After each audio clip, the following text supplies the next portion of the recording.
I wouldn't imagine so. Even By the way, though- I can't speak to individual cases. I can say generally, we provided horrible customer service here. I will admit that. We did.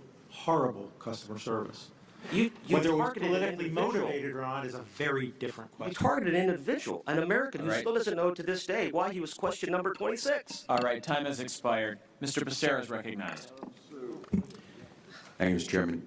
Gentlemen, thank you very much for your testimony. And let me key off of something, Mr. Miller, you said. You said foolish mistakes were made.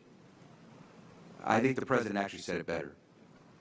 He said that the handling of those tax-exempt applications in that process at the IRS was outrageous and intolerable. No excuse. And as much as we know that the folks at IRS have a thankless job because they have to go and tell their fellow Americans that they may be audited or they have to do this work understaffed, we have to maintain the confidence in the system because it's a voluntary system of payment of our taxes. Agreed. And so you are right, it was a foolish mistake, but the president's even more correct that it was outrageous and intolerable. Now, let me also focus on something, Mr. George, you said. When you were asked, was there any finding or evidence of political motivation here, you said no. That's correct, sir. Okay. And so what we find is a situation where inexcusable activity took place because it erodes the confidence of the American people in a system where they participate voluntarily. And if there's a place in public service where you have to have the highest level of conduct and standards, it's at the IRS. And so, Mr. Miller, I think it's unfortunate for those who are in positions of authority, but the buck has to stop somewhere, and I think that's exactly what we're saying. That should not diminish the good work that has been done by anyone within the IRS over the years. And so I hope you understand that you are here today talking to us because we need to get to the bottom of this.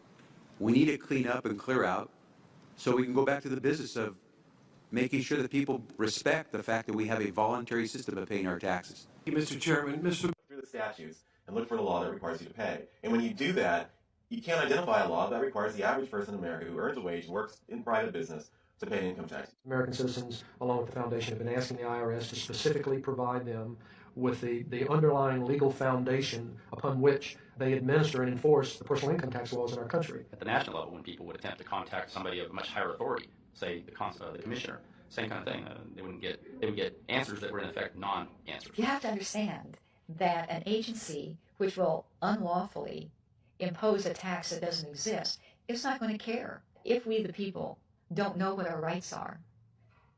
They're a direct, unapportioned tax on their labor and compensation for services. There is no law. I really expected that, of course, there's a law that you can point to in the law book, the code that requires you to file a tax return. Of course there is. I mean, I don't know what it is right then as he was speaking to me, but sure. So naively, I agreed to go off and research it and get back to him. Cosmic flame. 3.5 months later, I was at that point where I couldn't find the statute that clearly made a person liable, at least not me, and most people I know. And I had no choice in my mind except to resign. I had to leave the IRS because I presented evidence that I had accumulated indicating that the agency was violating the law and violating people's rights. And I asked the agency for a response to my sincere concerns. And the answer I got was that they would not respond to my concerns and that they would provide me with the paperwork necessary to tender my resignation. There is no law. And to date, nobody has been able to show that there is a law for the average American citizen working day in and day out to pay an income tax. But We the People Foundation for Constitutional Education put a full-page ad in the USA Today on July 7th, 2000. And within the body of that ad was a $50,000 challenge for anyone that could show the law. And to me, $50,000 is a lot of money. So I went after that and did the research based on the fact that I thought, let's put this baby to bed. I'm hearing all these rumors. I'm going to kill two birds with one stone. I'll answer these people's questions they're asking me, and then I'll win this $50,000. And, based on the research that I did throughout the year 2000 and that I'm still doing, I have not found that law. I've asked Congress, we've asked a lot of people in the IRS commissioners, helpers. They can't answer, because if they answer, the American people are going to know that this whole thing is a fraud. There is no law. Taxes may be inevitable, but unjust taxes are not. This small booklet includes the Constitution of the United States, the Bill of Rights, the Declaration of Independence. This is a document that every citizen should read. It's a document which freed an entire nation. This is the Internal Revenue Code, and this document, and the unlawful application of this document by the Internal Revenue Service has enslaved the nation that this document attempted to free. 100% of what is collected is absorbed solely by interest on the federal debt. All individual income tax revenues are gone before 1 nickel is spent on the services taxpayers expect from government. People have been told, that you need this income tax system to fund government, which is absolutely ridiculous. I mean, my question is, well, if that's true, how did we fund government from 1776 to 1913? The main purpose of the income tax is not to raise revenue, but to redistribute wealth and to control society. And a lot of people might say, well, gee, if there wasn't an income tax, what would happen to education? They don't understand that education is paid for the most part, out of state and local taxes, your property tax. People might say, well, how are we going to build and maintain our highways if there's no money coming into the government? We need our highways. There's a tax on every gallon of gasoline that people buy. Proceeds from the income tax do not pay for highway construction. Mr. President, we're 7 days deep into a government shutdown. What a ridiculous waste of time. What a painful, ridiculous waste of time for the nation.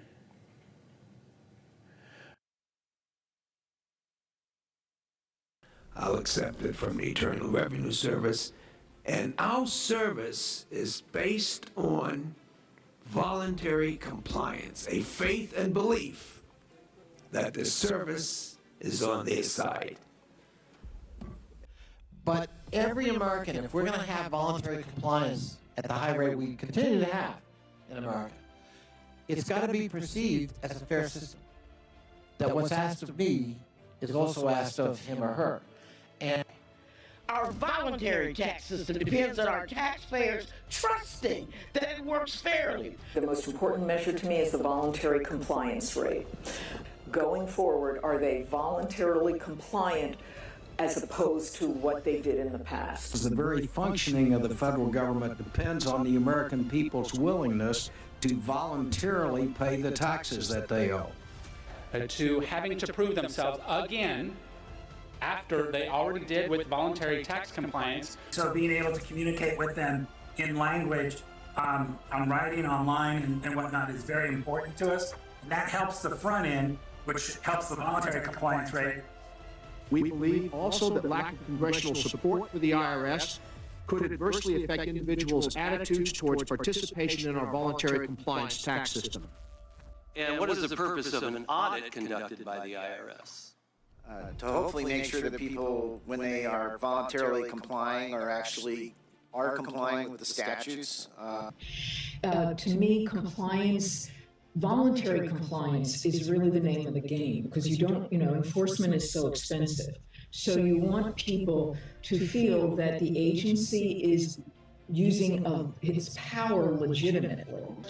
We rely on voluntary compliance for our tax system, but we have systematically undercut the ability of the IRS to deal with voluntary compliance. I'm a believer we need a successful IRS, both from the enforcement side and the voluntary compliance side. And the voluntary compliance side ties into trust and respect for us, and we need to earn that. Because of that, our voluntary system, tax system, has been a model for the world. It really is, at least until recently. Our hearing demonstrated how our system of voluntary compliance has come under assault. The integrity of the nation's voluntary tax compliance system depends on a modernized IRS and a modernized infrastructure. And that really would encourage taxpayers to voluntarily comply with the tax law, essentially own up to those sources of income. Because our tax system relies mostly on voluntary compliance. In conclusion, our tax system relies on voluntary compliance. Historically, the rate of voluntary compliance has been fairly stable. Great things about it is a largely voluntary system, one of the most voluntary in the world. I think we're now at 87% or something like that. From taxpayers that earn their income and reported with a W-2 with a 99% voluntary compliance rate. The investments we're making in helping people get it right are going to mean that voluntary compliance rates also go up, which mean that we're going to make even more revenue. Our estimate's somewhere in the neighborhood of $400 billion. And yes, there is confusion in the way that people comply with our tax code. And historically, we've had a high compliance because it's been voluntary compliance. Everyone believes they're being treated fairly under our system, but that's no longer the case. Taxpayers want to know that their neighbor across the street or next door is paying their fair share. So I do think that that is a foundational piece of voluntary compliance. We do believe that having those minimum standards will help the tax system, the voluntary compliance system. Of course there's a tax gap. Duh. I mean, we have a voluntary system. And when we first imposed an income tax in America, and the constitutionality of it was litigated,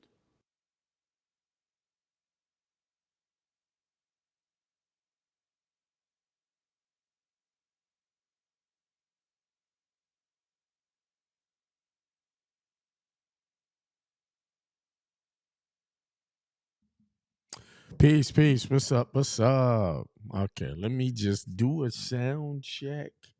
Check. Okay, that sounds good. That looks good over here. Let's put a little background music up here. A little bit, just a little.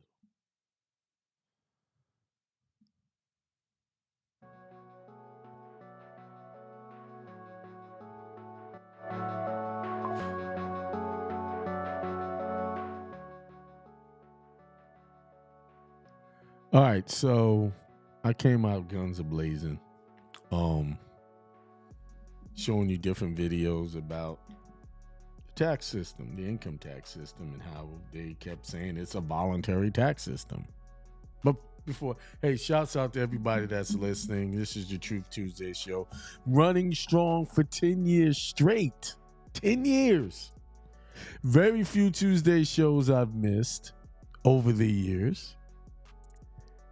For 10 years. I remember when I started this, 2015, how it all got started.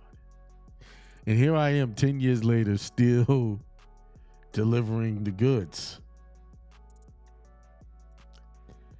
And I didn't know what I was going to talk about today. I was, And then, I don't know, something happened. I said, start looking at different videos. And I said, you know what, let me just share these videos. Because they're using very strange, they're strange. They're using words like voluntary assessment. Voluntary. And I got to thinking about some things. When you start to meditate and you contemplate and you really look at things deeply, with all the other tax systems, like, let's just say property taxes, right? You buy a car, property taxes, a home, property taxes. There's an assessor's office that say, well, this is the value of your home. This is what the taxes you have to pay.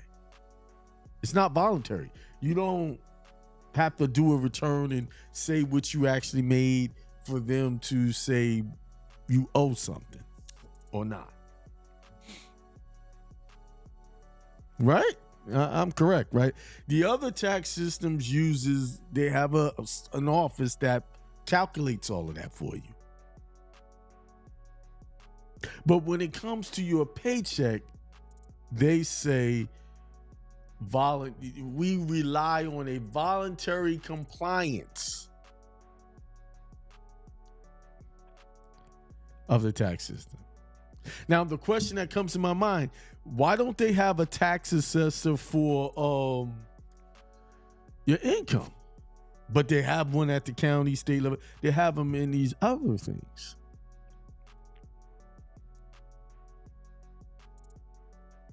It's pre-calculated, based on the worth of something.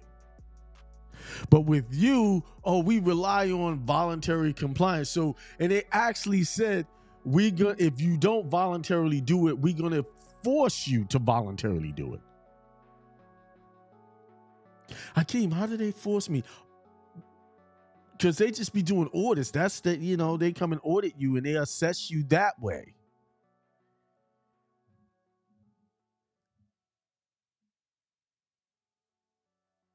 That's still voluntary compliance.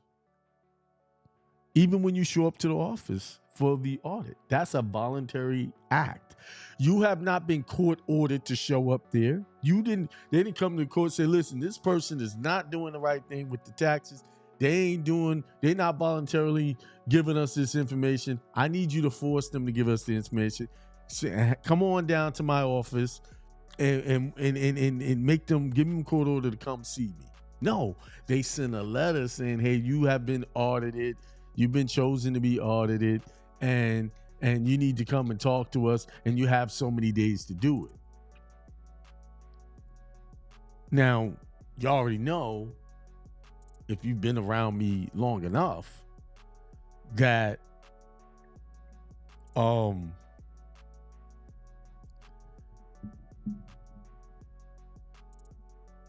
if someone is asking you to come somewhere, are you required to come? Even though the language may seem like you're required to come there.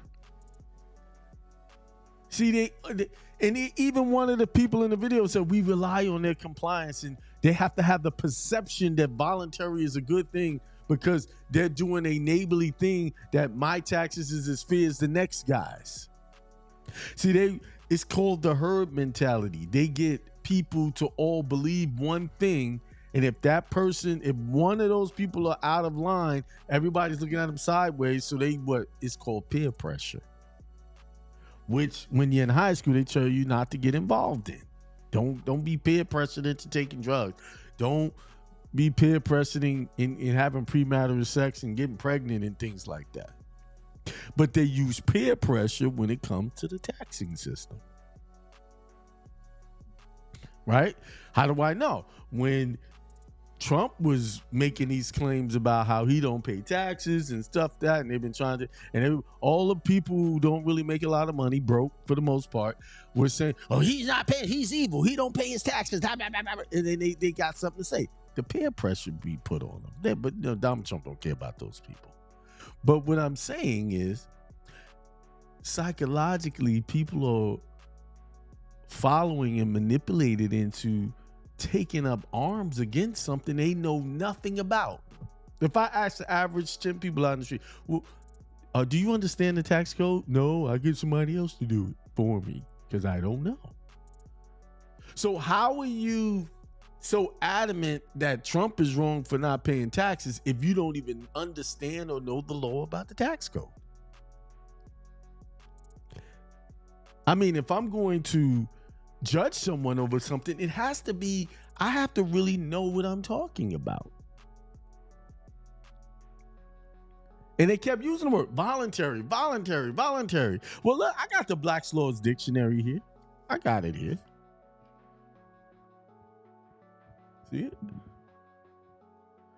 Black's Law's Dictionary. Am I showing the cover? Oh, sorry. My third edition. One of the oldest ones. Close to those two. Voluntary. Free. Without compulsion or solicitation. So if this in this Black one is saying voluntary means without compulsion or solicitation, but the IRS continue to solicit you to do something. Thus, the statement of a witness is one that responsive to any question. Produced in or by act of choice, acting of itself spontaneous. Done by design or intention, purposed, intended. The word, especially in statutes, often implies knowledge of essential facts. Using the word in somewhat special sense, it is also said that if the circumstances under which a vessel leaves port are such that it must be known that she will be compelled to deviate a reason such as shortage of fuel, blah, blah, blah. Without consideration, without valuable consideration, gratuitous as a voluntary conveyance. Oh my God. Can I read that again? Did y'all hear what it said? So when you volunteer something, it's without consideration, meaning you're not paid to do it. Without valuable consideration, gratuitous as a voluntary conveyance. So when you do your tax returns, you are voluntarily conveying your income over to them.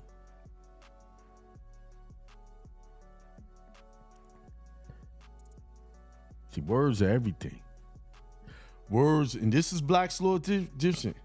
As a voluntary answer assignment, they even use the word bankruptcy, confession, conveyance. So bankruptcy is a conveyance, deposit, escape, indebtedness, jurisdiction, manslaughter. There's all these words as voluntary. Well, I guess it's voluntary manslaughter. I don't know. The redemption, settlement, trust, waste.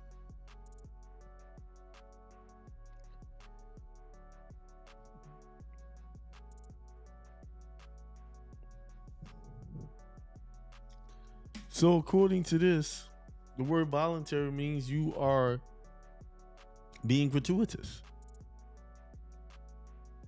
as it relates to your tax return. And remember, I showed y'all that law that says, for the sake of income taxes, it's considered a gift or bequest to the Internal Revenue Service, United States Treasury. I said that.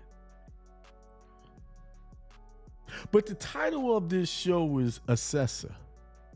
The Assessor. So you have an assessor of the county that assesses property tax and say, this is what you owe. If you don't pay it, if you don't pay them, what they do? They foreclose and they take your home for not paying taxes. They sell it at a tax sale. Right? But in this case, they don't have an assessor. But who is the assessor in this situation? Can anybody guess? Who is the assessor? Where's the assessor office? Where's the individual, the entity that is the assessor in this circumstance as it relates to income tax?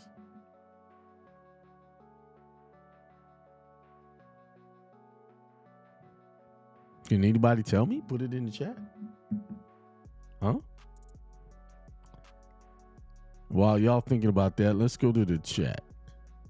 Peace, health, wealth, peace to all. Indy Circle says, peace, my brother. Janet Nubian Queen says, peace and prosperity. I'm new, hiding in the bushes. Decided to come out and say hello. Hello, one who's in the bushes. He voluntarily gave me the money out of his pocket. The gun in my hand had nothing to do with it. LOL. That's basically how the IRS is. You voluntarily give them something, but they also got the gun, meaning the law enforcement behind it. Now, if you notice in some of those videos, those were actually ex-IRS agents that were talking. Like one of them, I have his book. He was the guy, the gun toting, I'm gonna arrest you. You don't handle business. I'm coming to get you, guy. And he started studying. And once he started to, and like the story behind him was, I think his name is Bannister, David, not John, something. Well, he was all in, as a IRS agent, enforcement agent. He was all in. He was sold out. He was dedicated. Then he was, listening to a radio station where a woman was talking about the income tax is voluntary. And he was like, preposterous. So he studied it. He said he took 2-3 years to study it. Then he put together a report, presented it to his superiors. The next day they asked him to resign. And then he became on the other side of the tracks. He came to the tax processor side. Then they came after him. Same thing, the other woman who was in that video, she was an IRS agent. She started doing classes and they came after her. And see, what they came after him, he won his case. They came after her, she actually went to jail. And that's because she was receiving income from that social. When you use that social, which is their entity, you're gonna have to do those taxes. I'm sorry, there's no way around. You mess with that unless your status is correct. Because there are people who make money as American Indians and they don't pay taxes lawfully. See, there's always a lawful. There is a way to not pay taxes. See, when you're already in that system and you just stop doing it, you got problems coming. But when you do it the correct way, put in the correct paperwork, you get settled. I know people personally that don't pay income taxes because of their American Indian status. I know that. And they ain't got that long string of hair. They the same complexion. Yes. And it's normal. The job, they fill out the right forms. Yeah. And the job leaves them alone. Takes nothing out of their check. And guess what? They are using that 9-digit number. But that 9-digit number status in the system is coded as American Indian, and they don't have to pay. See, it's all about coding, how you look. When I tell y'all need to get this status right. There's been a lot of status corrections, nationality correction stuff all across the board.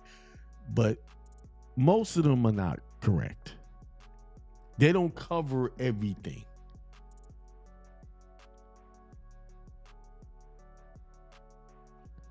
So let's go back to the assessor. Who is the assessor? Nobody's put it in here.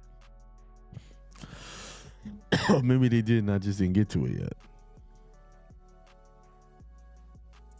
I was doing the comments. Greetings, peace, much love, Megatron. C. King Bay, peace, everyone. I am from India. Noob. Okay. All right. Welcome to India. Basic to advanced. Right? Well, I don't know. What is this I think we should kick them out. They ain't saying nothing. So no one actually put in there, what do you think in the situation of your personal taxes, who the assessor is? You are. They put you in that position. When you voluntarily do it, you are voluntarily assessing yourself to give them a reason for them to come and take your money. And the question is, why is it that they have to keep talking about this voluntary? They were very clear, voluntary, because the way to get you is by you doing it by your own consent. It's like, y'all saw that movie Sinners, right? Y'all saw it. Y'all saw the movie Sinners. So in order for the vampires to get in the house, they needed permission. It's the same thing. You got to give them permission. The first permission is that we are getting these social security numbers as the way they want you to set it up. As an African American, as white, and all these other titles that they fraudulently created.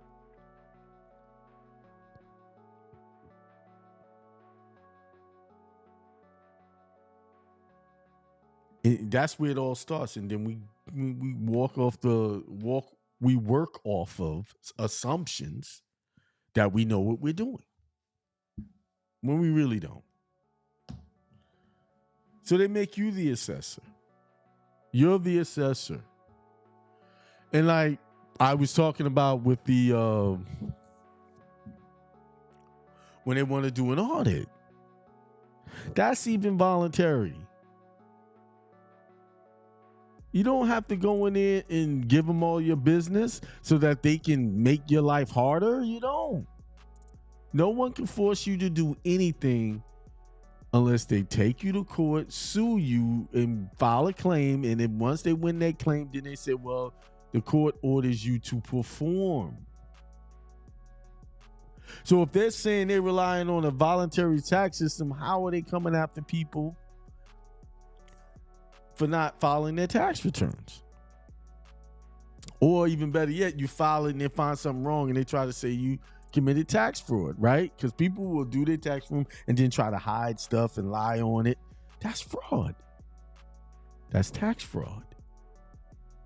You can't, because you're signing on that piece of paper under penalty of perjury that you're telling the truth about everything. Even if your intentions wasn't and you put something on, you leave something out and they come after you.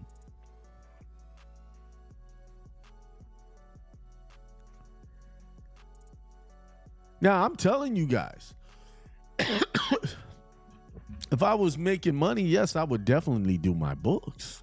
Keep track of that.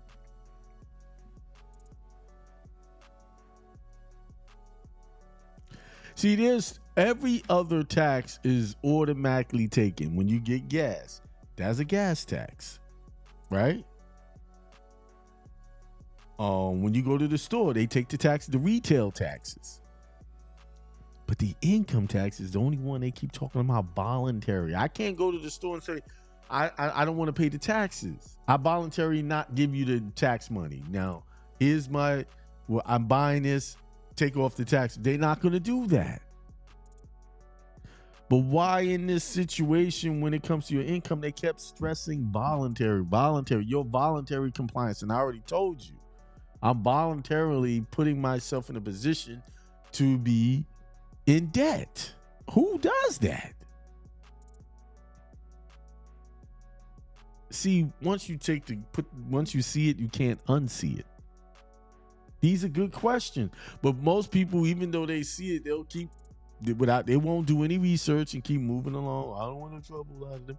And that is the perception.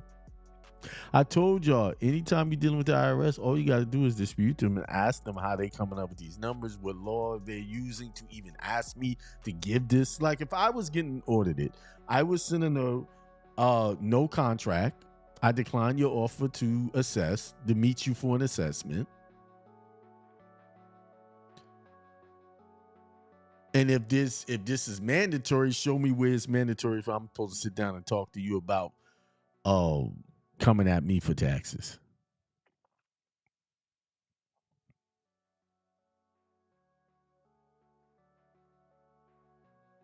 You see? That's all you got to do. And watch what happens. Watch how that works. They got to answer you and send that thing certified mail return receipt. I would send two. I would send one certified, make sure it gets through, and then one certified return receipt. Because the IRS love to ignore your return receipt mail,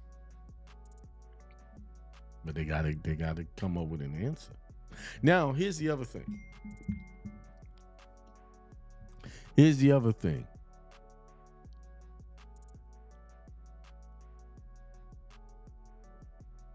Remember, anything that you have to sign on, anytime you got to put your signature on something, that means it's voluntary.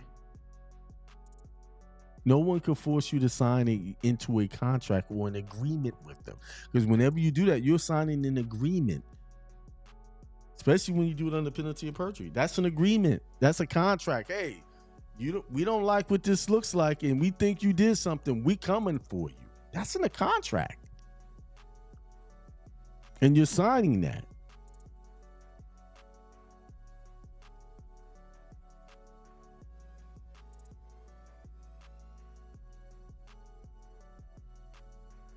Now, we're going to talk about something. I had a very enlightening discussion with someone, and because I was, this is off the topic of Assessor. I think I made my point. And it's talking about and I'm going to talk more about this on Sunday.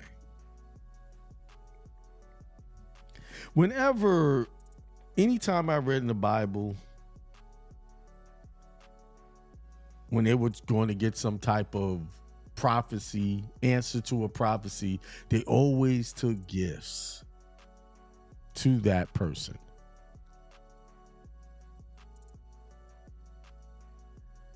They always took some type form of a gift. Like one of them said, hey, we need to go see this man. He's going to be able to tell us he's a man of God. He's going to be able to tell us. Well, what do I take with him? I need to take something.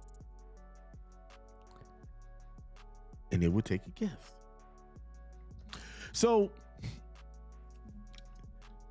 I was thinking about doing ayahuasca.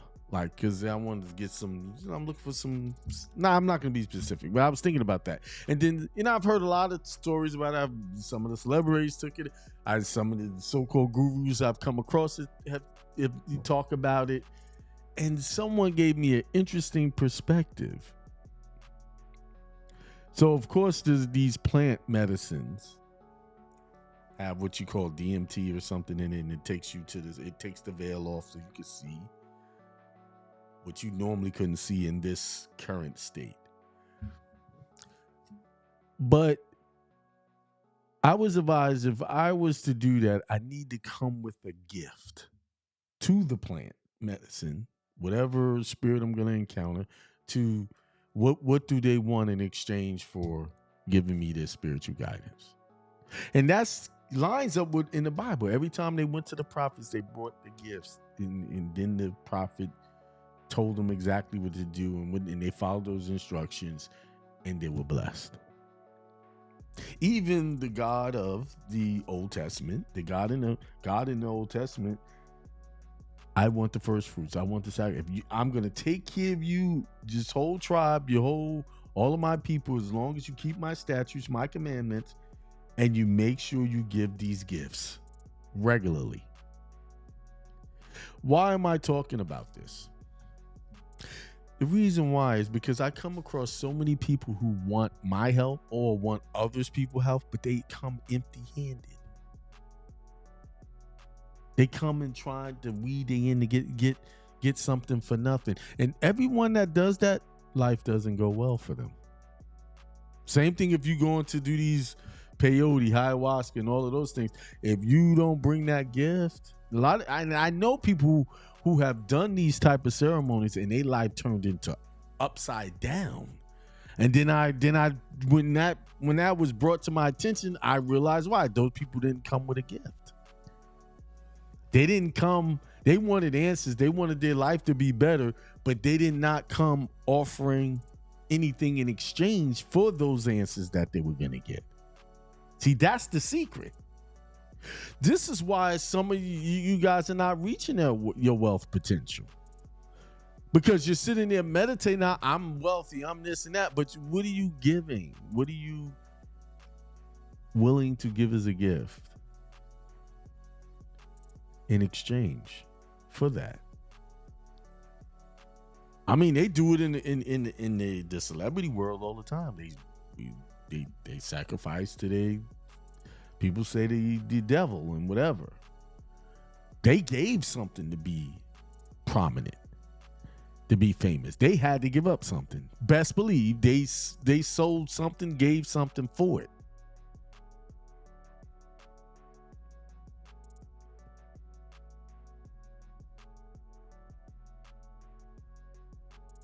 Yes, they did. And if you notice, some of these celebrities, as they was hitting the peak of their career, getting famous, they lost someone in their family, loses their life out of some tragedy. This world is about giving, and it's about an exchange. And there's holy exchanges, and there's demonic exchanges. Depends on where you are. But people come to me all the time. Oh, I'm a single mom. I don't have this and have that. But you want me to just give and help you make your life better without exchanging a gift to me. Does that sound right? Does that sound fair? And this is why a lot of people live and they're going to stay in a impoverished state, because they don't know the power of giving gifts. Remember what I talked about on Sunday? You reap what you sow. You sow gifts, you're gonna reap gifts. It's okay. You're not gonna lose anything by giving. Actually, you will gain everything by giving. Make sure it's not to, makes a holy cause or something. But yeah, I just want to throw that out there. And I might expand on this. I'll go through the scriptures and read all of these times that they gave up these gifts. And it was given large gifts, and it wasn't money, it was food. It was like grain. It was either a prepared meal. A lot of it was land. Some even gave land.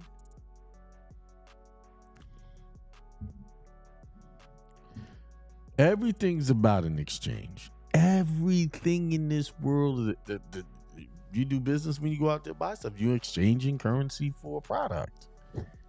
But how come you can't do that for when you have a stressful situation that you're dealing with, a bad situation? You want to come to a person like me and offer me nothing but conversation. And think that's okay. It's not. First of all, it's a disservice to not give something in exchange for something. Like I said, I barter all the time. I barter. Now, yeah, I do run into people that they believe in the same concept, but they're real greedy with it, offering hardly nothing for a very high price. I've seen that too, but everything within balance. But y'all already know what I offer. I don't offer y'all junk. Y'all get results with the stuff I talk about. See, I was just showing y'all the tax thing. Y'all, that should enlighten you. But I'm not telling you to go and just not do your taxes. That'll be irresponsible. It's all about your status, how you look to the IRS. If you're in a position to the IRS where you're not responsible for taxes, you'll be fine. But if you're in a position where you look like you should be taxed, you won't be fine. I just told you, I know someone. Person, I've known him for years. American Indian, look just like us. Don't even have to, they don't even bother because they what happened was she followed the way of her grandmother taught her, this is what you do when you go for jobs. This is what you put down. She's not a part of any official tribe that, with a tribe carrying person. She's with a car carrying tribe member. She's not even part of that. That's the other trick. They thought they was trying to say you got to be this to get this. That's your trickery, because most of those tribes ain't even real tribes. That's the federally recognized tribes, meaning another straw organization. Where they created a group of people to take you and distract you from who the real American Indians are. This person from Arkansas. And all they did was write in from day one who they were, and bam.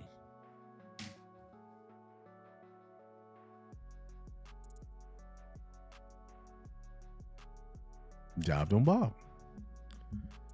And it's that simple, people. It is that simple.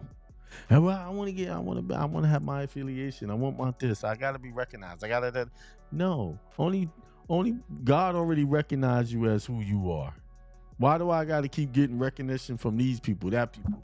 I want, like, whenever I teach this stuff, they want some government credential that says this is me. That makes it official because it's on a government document. This is man's world. He created these documents. So when I tell you how to create your county deeds, get those fully authenticated. Now you have your own documents that's for your family, your legacy, your tribe. That will be recognized internationally. It's just all in that process. This is why I keep telling you, y'all need to go get the county deed webinar. A lot of people didn't really take that serious. That's a very powerful webinar. It should cost $1,000. I should be charging $1,000 to $2,000 for that information, but I don't. I think it's still like a couple of $100. But the power you could do with those, what you can do with those documents, I know what the problem is. Monkey see, monkey do. That's what it is. Y'all so used to carrying around the government's birth certificates and stuff like that. I don't think y'all can be recognized any other way but with their stuff.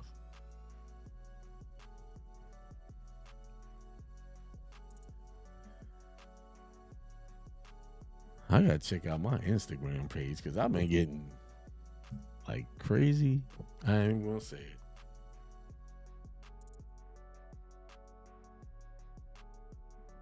What's going on? Like,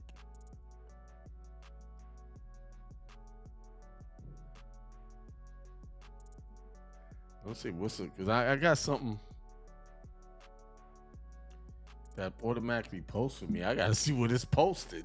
Something like I got like 10 follows in the last few seconds here. Let's see.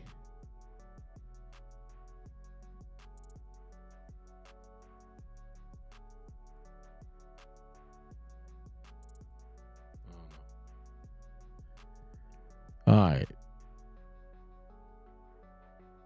And especially they coming out with electronic ID. Just imagine if you could do your explanatory statements on all of that stuff. Get all that. Boom. This I'm in the system. Boom. I'm good. All right. I done preached to y'all too much already. Yes, everything's in exchange. It's our job to assess the tax and just bookkeeper so he be volunteer to give the amount for the books. Yep.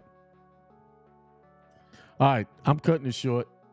I pulled that one out, just to give y'all something to think about. Y'all voluntary assessments. Until next time. Peace.